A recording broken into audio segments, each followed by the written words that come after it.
Assalamualaikum warahmatullahi wabarakatuh. My name is Muhammad Rabbani bin Masduki. My metric number 1181741. Today, I would like to present about the concept of religion, pluralism and analysis study among Muslim students. Okay, next I will present about the introduction. Okay, the introduction, the first, studying the problems of the teachings of pluralisms that are now evolving in our country. And the second, religious pluralism is a philosophy that tries to justify the existence of various religions and the demands made by each religion on the truths of its religions, the claims of religion's truths. And lastly, the main questions that will be discussed in this topic is closely related to the authority of the philosophy of religious pluralisms as a philosophy that tries to resolve the questions that arise as a result of the overlaps of truths demand made by each religions. Okay, next, the problem statement and research question. The first of the problem statement is the different teachings of the pluralisms are becoming more prevalent among students and society.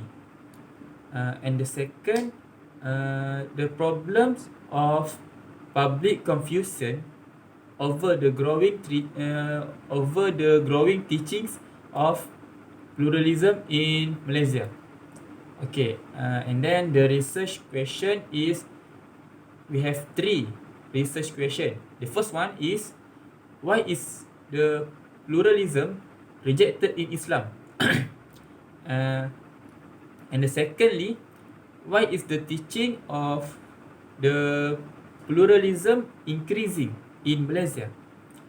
And lastly, what is the effects of pluralism on student use? Okay, and then the research objective. The research objective is, the objective from this research is to study the teachings for understanding of pluralisms more accurately and correctly. Okay, because this problem often occur in our country. And secondly, this research is to study about how the teachings of pluralism are spread in our country. Finally, we study the issue to identify the effects of the growing teachings of pluralism in Malaysia.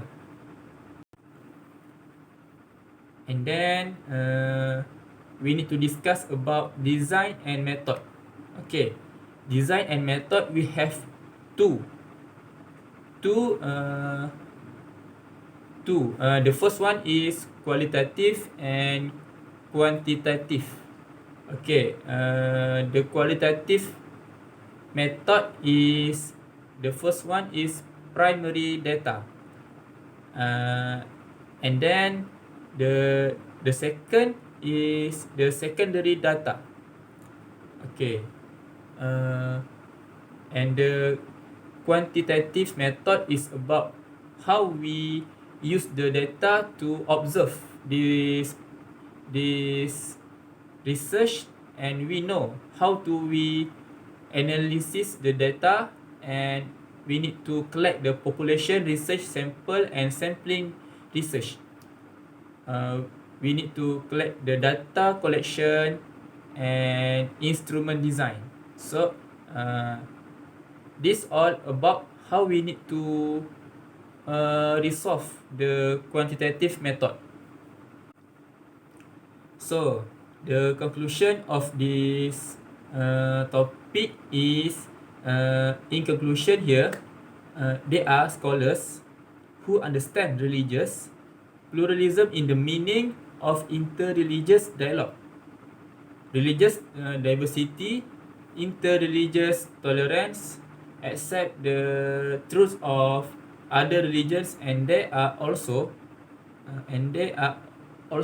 scholars who reject religious pluralism because for them religious pluralism is an ideology that is contrary to Islamic belief. So this is can make we deviant, or we don't know how to make it the teaching is correct. And then these oppositions occur because of the concept of religious pluralism, which assumes all religions are the same and worship the same God.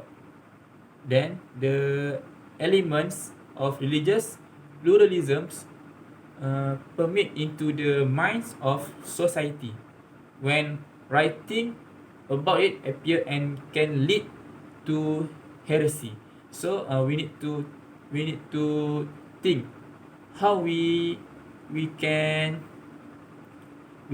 prove it and solve this teaching and belief to the one God. Okay, that's all from me. Thank you. Assalamualaikum warahmatullahi wabarakatuh.